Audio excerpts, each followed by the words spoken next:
Pemirsa, indeks harga saham gabungan atau IHSG sempat anjlok ke level 5.991 pada perdagangan hari ini sebelum akhirnya rebound ke level 6.161.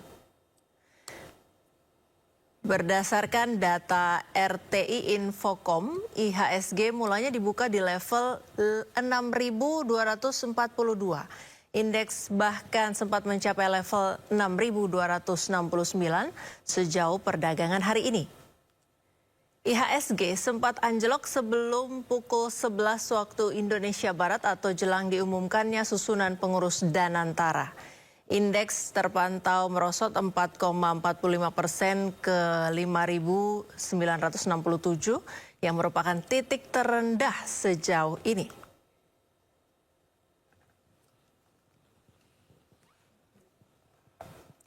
Pelemahan IHSG Senin ini mengingatkan pada anjloknya IHSG dalam perdagangan pada 18 Maret lalu, di mana indeks ambruk 420,97 poin atau minus 6,58% ke level 6.046. Bursa Efek Indonesia bahkan langsung membekukan perdagangan alias trading halt selama kurang lebih 30 menit.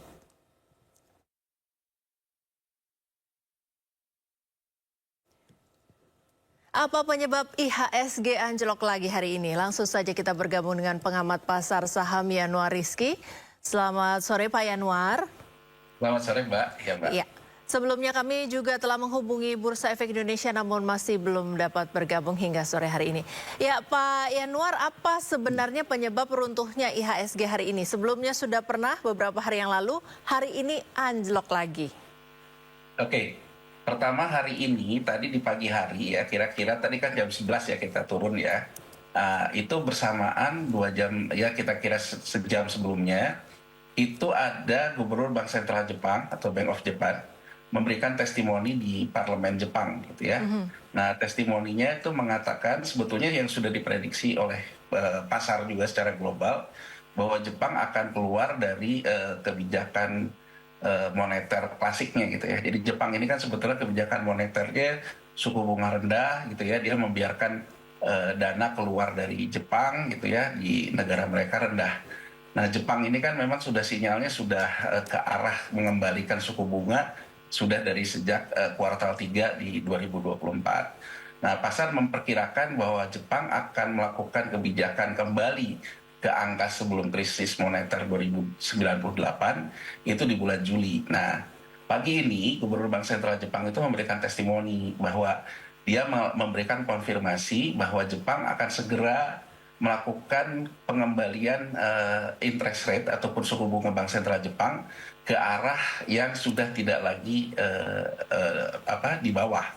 Bahkan Gubernur Bank Sentral Jepang mengatakan dia akan melepas seluruh surat utang yang dipegang oleh Bank Sentral Jepang, jadi normalisasi neraca, jadi persis dengan yang dilakukan oleh Bank Sentral Amerika Serikat, meskipun itu mengalami harga rugi dari sisi surat utangnya. Jadi di sini kelihatan sekali bahwa Asia akan mengalami persoalan likuiditas di pasar ekuitas karena semua ramai-ramai ke pasar surat utangnya Jepang ya. Jadi kalau dilihat berbeda dengan waktu hari kita kena auto halting atau circuit breakers, hari ini semua bursa di Asia sebetulnya melemah pagi itu gitu. Itu satu. Kedua, memang kita melemahnya cukup langsung dalam ya. Ada spekulasi juga terkait dengan profil di Danantara karena ini yang selalu dihembus-hembuskan juga di market gitu ya. Nah kalau kita lihat reboundnya setelah jam 1 itu juga di rebound oleh saham-saham BUMN ya. Jadi artinya Telkom, kemudian BRI, BMRI, BBRI, semua saham-saham BUMN ini di rebound ke atas. Jadi bisa kita membacanya gini, bahwa di pagi hari memang pasar memancing juga untuk ada proses perbaikan citra dari profil Danantara. Jadi begini maksud saya. Jadi kalau saya melihat bahwa Danantara ingin direspon positif oleh pasar, terutama keraguan pasar terhadap saham-saham bank BUMN dan juga saham-saham BUMN, maka kemungkinan besar Danantara dalam tanda petik akan melakukan window dressing di hari ini.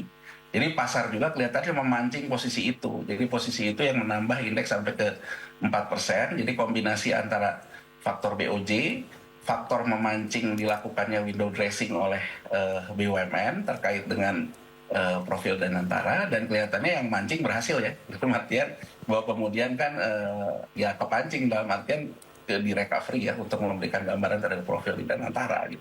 Jadi ini semata-mata memang melihatnya dari faktor market ya, dalam artian game di market gitu. Tapi kalau secara keseluruhan memang kondisi fundamentalnya tidak cukup baik ya, dari sisi uang beredar seperti saya katakan tadi, dari sisi BOJ, dan sinyal BOJ ini semakin mempertegas rebalancing portofolio global hedge fund semakin ke arah emas gitu ya. Jadi artinya equity mengalami pengurangan.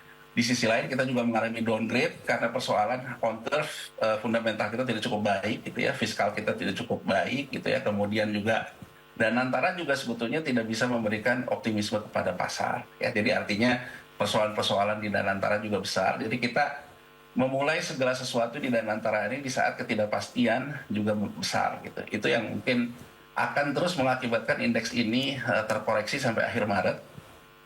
Global hedge fund rebalancing itu biasanya terjadi di Maret selama sebulan ini. Mungkin yang perlu kita lihat adalah apakah di April nanti mereda. Kalau di April nanti mereda, ya mungkin kita bisa melihat berapa kira-kira range volatilitas kita gitu. Tapi kalau misalnya di April tidak mereda, berarti kita punya masalah-masalah domestik juga yang harus kita bereskan. Gitu. Baik, kalau menurut Pak Yanuar, apa sebenarnya yang harus dilakukan oleh pemerintah menyikapi hal-hal yang terjadi hari ini atau beberapa waktu yang lalu? Gini, kita harus melihat juga apa yang terjadi di Turki ya. Jadi Turki itu kan kemarin, kalau kita sebetulnya kemarin itu kan kena circuit breakers ya. Jadi artinya sebetulnya ada transaksi saham ya, saham DCI, kemudian saham Brand dan TPIA. Cuman kan DCI itu harganya di bawah terlalu tinggi ke 205.000, dia kemudian dibawa ke auto rejection bawah 20%, sehingga dia langsung ibaratnya tuh langsung kalau kayak listrik di rumah tuh langsung ngejepret gitu. Jadi sebetulnya circuit breakersnya hanya karena ada satu saham yang melakukan short T+2, jadi 2 hari sebelumnya dibawa ke 205, 2 hari berikutnya dibawa turun ke auto rejection bawah, dan karena angkanya besar langsung ngejepret lah, langsung kena circuit breakers, kena halving. Nah, tapi kalau yang terjadi di Turki enggak. Kalau yang terjadi di Turki itu memang persepsinya udah merata, karena persoalannya kan Presiden Erdogan menangkap salah satu gubernur atau wali kotanya. Ini menjadi krisis politik dan dia kemudian jatuh banyak. Nah, yang harus saya cermati kenapa saya ke Turki, kita harus ingat di tahun 2013 ya, ketika chairwoman the Fed pada waktu itu Janet Yellen itu pada Februari 2014 mengatakan di Kongres Amerika Serikat, proses tapering off dari quantitative easing the Fed, persis seperti yang dilakukan oleh BOJ hari ini nih. Jadi waktu 2011, the Fed itu melakukan aksi seperti yang dilakukan BOJ hari ini. Nah, kemudian Yellen pada Februari 2014 mengatakan bahwa tapering off quantitative easing kita berdampak terhadap 5 fragile countries, jadi kepada 5 negara. 5 negara itu adalah Turki, Indonesia, Brazil, India, dan Afrika Selatan.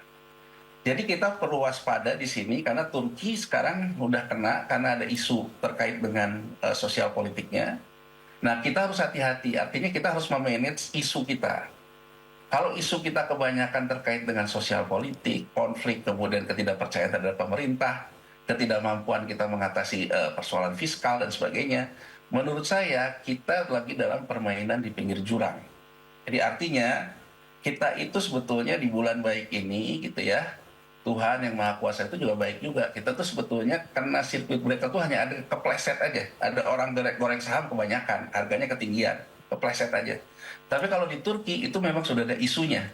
Nah, kalau dilihat kita ini isunya banyak, misalnya Danantara ya. Danantara, kekhawatiran besar di pasar itu apa sih? Kekhawatiran besar di pasar itu sebetulnya kita memulai SWF tapi nggak punya uangnya. Ini yang ditulis oleh majalah Ekonomis. Baik. Nah, orang kemudian melihat berarti sumber dananya dari financing. Artinya dari neracanya holding operasional. Artinya akan menerbitkan sekuritisasi, obligasi, berhutang, baru jadi SWF-nya. Ya, baik. Nah, pasar melihat leverage di bank BUMN, cash ratio-nya itu nggak cukup. Jadi kekhawatiran ini harus segera dijawab oleh pemerintah dengan meningkatkan trust ke pemerintah. Baik, Pak, mohon ditahan dulu terkait Danantara. Ada informasi yang akan muncul dulu tentang anjloknya IHSG. Pihak Istana mengundang ekonom dan analis pasar modal ke Kompleks Istana Kepresidenan hari ini. Rekomendasinya ada komunikasi yang secara konstan dilakukan kepada para pelaku pasar, para ekonom. Jadi ini kita akan langsung action supaya secara konsisten kami dari Kantor Komunikasi Kepresidenan, dari kementerian, dari lembaga-lembaga di pemerintahan ini terus berkomunikasi secara intens dengan para pelaku pasar, para ekonom. Ya, mereka ini memegang peranan yang luar biasa penting untuk negara kita. Mereka confidence, mereka punya satu semangat yang sama, saya rasa, bahwa kebijakan-kebijakan Pak Prabowo ini sudah semakin terlihat dampaknya. Namun memang mereka meminta kita mengkomunikasikan dengan konsisten, tadi yang saya bilang, dengan tentunya jelas dan lugas. Jadi ini juga mempengaruhi pengertian para pelaku pasar, para ekonom terhadap kebijakan-kebijakan. Ya, Pak Yanuar masih bersama kami? Ya, Pak Yanuar, kalau melihat statement dari Istana tadi pasca pemanggilan ekonom dan analis, apa yang sebenarnya menurut Anda lihat diharapkan oleh pemerintah dengan memanggil para ekonom dan analis ini? Ya, normatif ya, dalam artian pemerintah mengharapkan bahwa ekonom dan analis suaranya sama pemerintah, mohon maaf gitu ya, dalam tanda petik pemerintah mencari buzzer gitu. Jadi artinya bukan mencari apa akar root the problemnya gitu ya. Jadi artinya kalau misalnya komunikasi yang baik kemudian mengatakan muji-muji bahwa pemerintah segala macam, ya namanya investor nggak bisa dibeli gitu loh. Gitu mengapa ya. Jadi mengapa Anda bisa yakin bahwa itu yang sedang dilakukan oleh pemerintah, Pak? Gini ya, saya ya dari statementnya tadi. Jadi statementnya tadi kan mengatakan bahwa sudah mengumpulkan ekonom dan para analis yang kemudian segarislah dengan kebijakan pemerintah, hanya berharap konsisten, dan kemudian tadi dari Deputi Komunikasi Kepala Biro Presiden mengatakan bahwa mereka akan menggunakan ekonom dengan analis itu untuk mengkomunikasikan ke pasar. Tapi saya sekarang ingin memberikan kontra narasi gitu. Apapun yang dilakukan, siapapun ekonomnya, siapapun analisnya, kita sepakat nggak bahwa sekarang on curve, di kurva, bahwa kita masalahnya adalah punya defisit fiskal. Sudah diumumkan oleh Menteri Keuangan bahwa kita dalam posisi defisit fiskal. On curve, di dalam kurva, bahwa suku bunga lelang terakhir surat utang negara kita itu sudah mendekat ke suku bunga sekuritas rupiah Bank Indonesia SRBI. Artinya di rupiah kita hari ini, pasar kan menginginkan bahwa SRBI harus naik karena dia sudah berdekatan dengan bunga kupon terakhir. Tekanan itu terjadi. Kedua, kita bicara Danantara. Danantara penopangnya apa? Penopangnya kan yang punya cash leverage untuk menopang Danantara itu perbankan, Bank BUMN, BRI, Mandiri, dan kemudian BNI. Tapi kalau kita lihat leverage cash ratio-nya itu kan sebetulnya juga ditopang dengan operasi moneter SRBI-nya Bank Indonesia. Jadi dalam hal ini pasar juga khawatir soal praktek-praktek konflik kepentingan. Misalnya ya, saya ambil contoh. Saya ingin memberikan bahwa pasar itu harus dilihat dari dua sisi mata uang sekaligus. Jadi harusnya menurut saya Presiden juga tidak hanya mendengarkan apa yang ingin dia dengar, tapi dia juga harus mendengarkan apa yang harus dia dengar.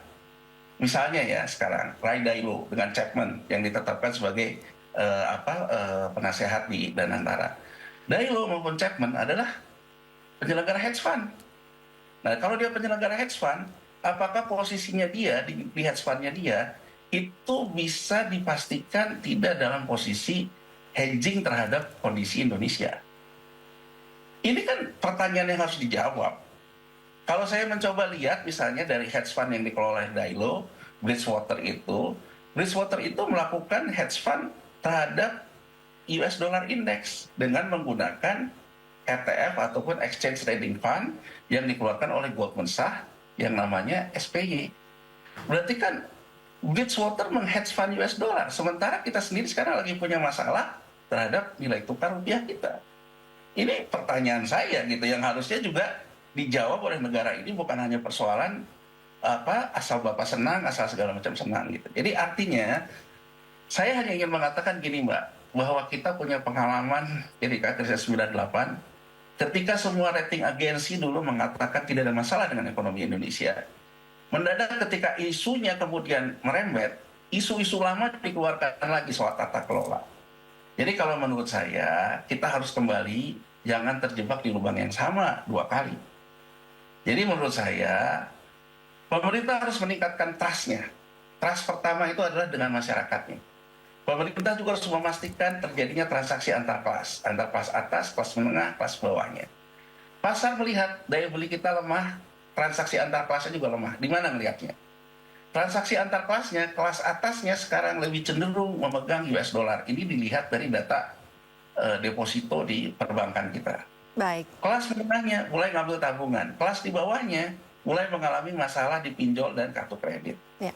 Jadi pasar melihat Indonesia punya masalah, punya kecenderungan kalau transaksi antar kelas ini tidak cukup di-manage, akan muncul konflik sosial. Nah, jadi bagaimana pasar bisa mengatakan bahwa dia trust terhadap Danantara, kalau di dalamnya sendiri sebetulnya trust-nya hanya dibentuk dalam bentuk elit-elit, sementara masyarakatnya sendiri tidak trust. Baik, Gitu loh, Mbak. berarti pemerintah harus meningkatkan trust, yaitu yang Bapak garis bawahi. Kita tahan dulu dialognya, Pak. Kita kembali ke materi berikut ini yang akan kami tampilkan terkait Danantara, masih tentang pengumuman jajaran Danantara, bahwa pemerintah secara resmi mengumumkan struktur pengurus Badan Pengelola Investasi Daya Anagata Nusantara atau Danantara. Kita simak bersama informasinya.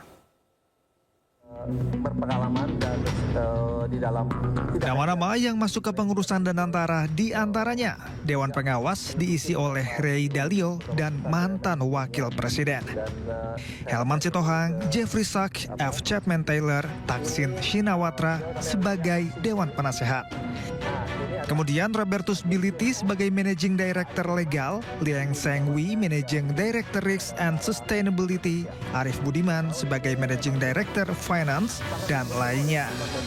Chief Executive Officer Danantara, Rosan Roslani menambahkan bahwa nantinya nama-nama yang masuk ke dalam kepengurusan Danantara masih akan berkembang.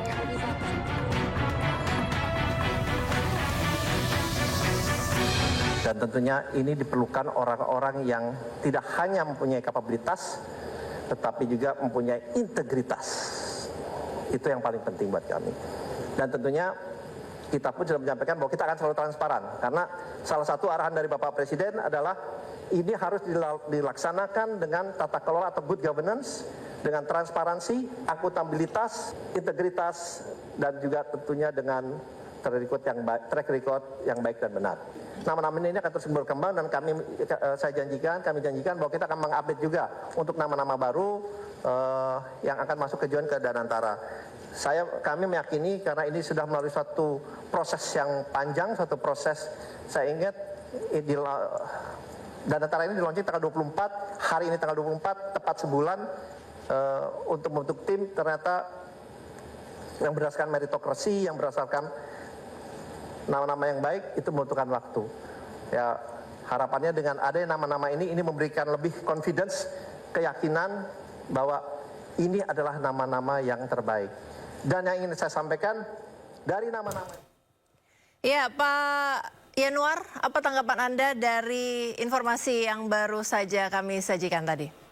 Oke, dari banyak nama itu saya ingin menggunakan pisau uji saya menggunakan undang-undang pasar modal yang berlaku di semua negara, ya, di Indonesia, di Amerika, di Inggris, di semua negara. Undang-undang pasar modal di semua negara itu sangat menganut anti konflik kepentingan. Oke. Anti konflik kepentingan diatur 3 hal. Pertama terkait dengan hubungan afiliasi, baik itu afiliasi keluarga, afiliasi bisnis, afiliasi profesional. Kemudian diatur juga terkait dengan pengertian orang dalam dari afiliasi tadi. Pengertian orang yang punya informasi orang dalam, ya.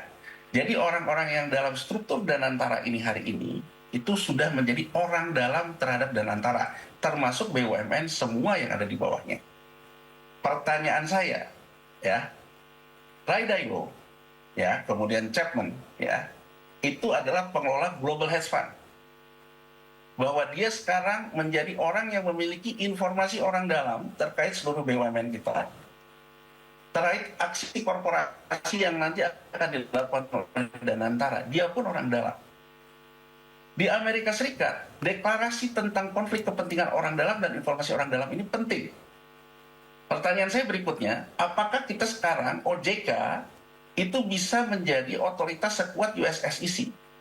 Harusnya OJK sekarang mulai menanyakan deklarasi tentang afiliasi, deklarasi tentang OD, orang dalam, informasi orang dalam, dan deklarasi tentang tata kelola aksi korporasi yang mencegah terjadinya transaksi benturan kepentingan harus diumumkan oleh orang-orang ini. Oke? Bentuknya seperti Tapi apa, ya- Pak, pengumumannya? Ya berarti kalau nanti terkait dengan posisi hedge fund-nya, misalnya hedge fund-nya Dalio, hedge fund-nya Chapman gitu, mereka tidak ikut dalam pengambilan keputusan, mereka tidak ikut dalam pengolahan data. Tapi ini kan berat, Mbak, karena dia itu pengelola hedge fund.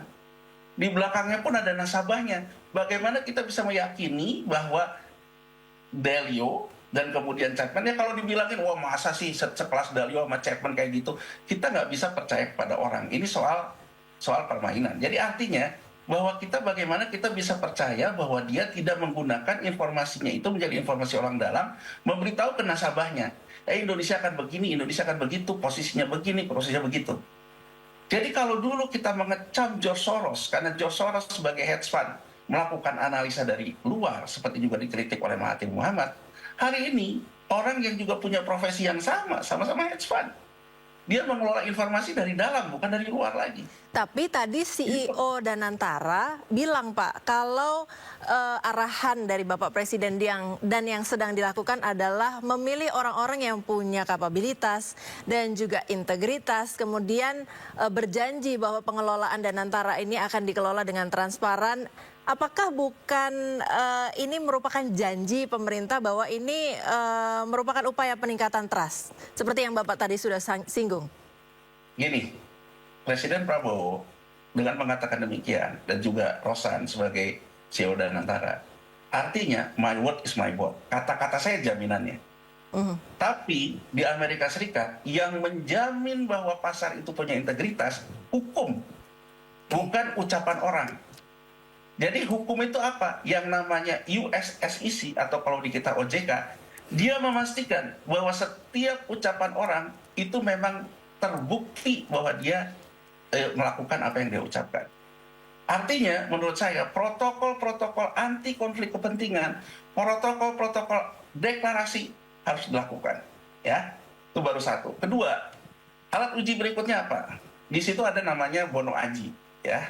Bahkan di tayangan yang ditampilkan oleh CEO Danantara, Rosan Roslani, ditulis bahwa prestasinya adalah sebagai penasehat merger Gojek dengan Tokopedia dan IPO GoTo.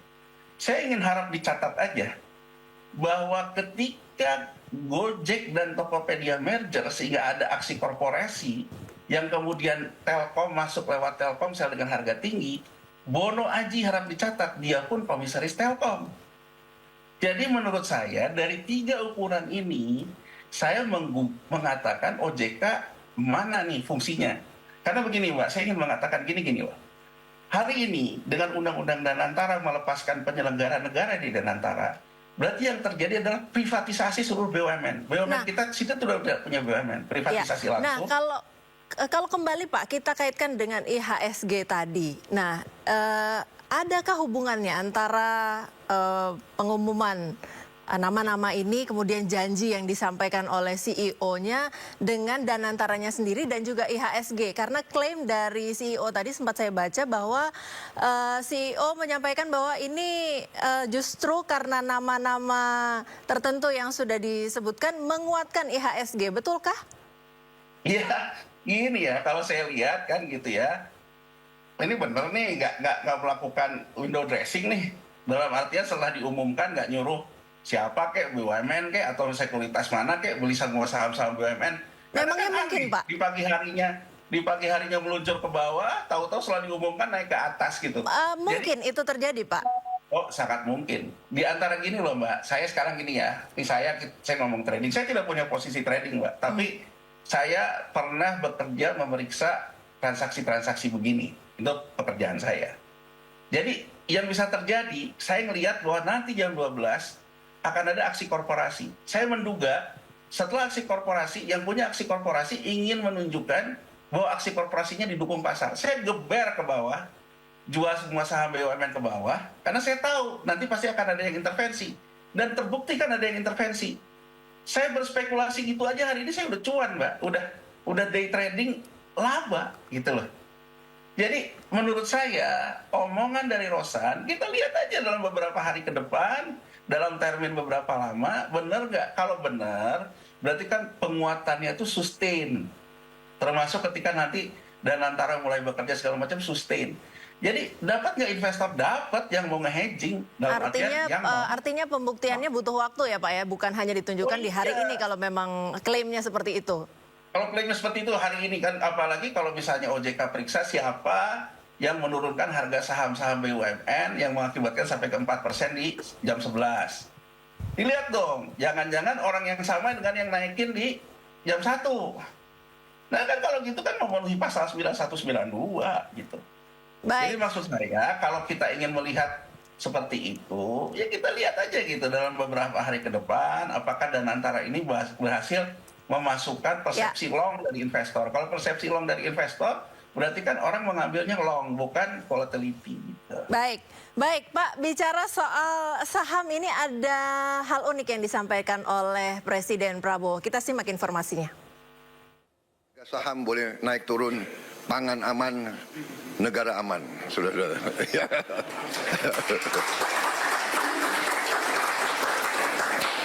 Saya lihat yang stres harga saham turun hanya beberapa orang di antara kalian. Marwar, siapa lagi itu? Tranggono, mana Tranggono? Tranggono. Oh, duduk sebelahan itu. Ini, mana lagi ya? Kalau Budiman enggak, Budiman tenang aja karena enggak punya saham dia.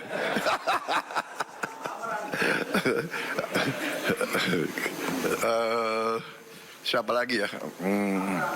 Amran. Enggak, dia nggak main saham dia. Dia nggak main saham. Siapa lagi ini? Rosan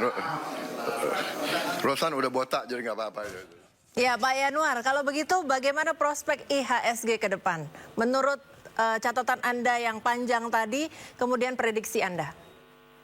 Gini, saya ingin ngomong dari sisi makro dulu ya. Makro, geopolitik dan sebagainya. Tahun 2025 ini kemungkinan besar akan masuk ke era bank sentral yang tidak hanya kontraksi kebijakannya, tapi juga menyerap uang beredar. Bank sentral dalam ini adalah bank sentral utama, ya, Bank Sentral Amerika Serikat, the Fed, Bank Sentral Jepang, Bank of Japan, Bank Sentral Eropa, European Central Bank. Yang keempat adalah Public Bank of China, Bank Sentral Cina. Satu-satunya di bulan Februari dan Maret ini yang menunjukkan kebijakan ekspansif itu Bank Sentral Cina. Tapi masalahnya Bank Sentral Cina kebijakan ekspansifnya juga untuk menghindari persoalan kredit macet yang diakibatkan krisis properti di Cina. Jadi jangan salah, di Cina lagi ada krisis properti di 2021. Bank Sentral Cina sekarang lagi mencoba berusaha untuk mencegah tidak seperti crash terjadi di Amerika Serikat karena properti di 2007. Jadi kalau kita lihat dari sisi bank sentralnya, bank sentral dalam posisi menormalisasi neraca. Makanya jangan heran dalam rebalancing di bulan Maret ini harga emas mencapai puncaknya terus, bahkan sudah melewati harga tertinggi sepanjang sejarah di tahun 1968. Kalau dia sudah melewati harga tertinggi 1968, berarti secara geopolitik sebetulnya situasi yang dirasakan oleh pemegang dana-dana besar bahwa kita dalam situasi dalam tanda petik perang. Gitu ya, dalam tanda petik geopolitiknya perang. Perangnya apa? Perang moneter. Dalam posisi perang moneter seperti ini, ada pengelola dana besar yang namanya hedge fund.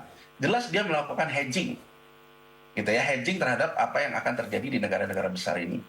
Nah, sepanjang tidak ada isu besar yang mengikuti, mungkin koreksi-koreksi yang akan terjadi bisa kita tahan. Tapi kalau ada isu besar yang mengikuti, yang saya ingin katakan, yang dikatakan oleh Pak Prabowo tadi. Pak Prabowo mengatakan pangan aman, negara aman. Tapi saya ingin mengatakan kepada Pak Prabowo, kalau soal tidak main saham, saya juga nggak main. Saya terbiasa dalam pekerjaan saya, karena saya pemeriksa dulunya di divisi pengawasan di bursa, saya sampai hari ini tidak pegang. Saya sama Pak Prabowo.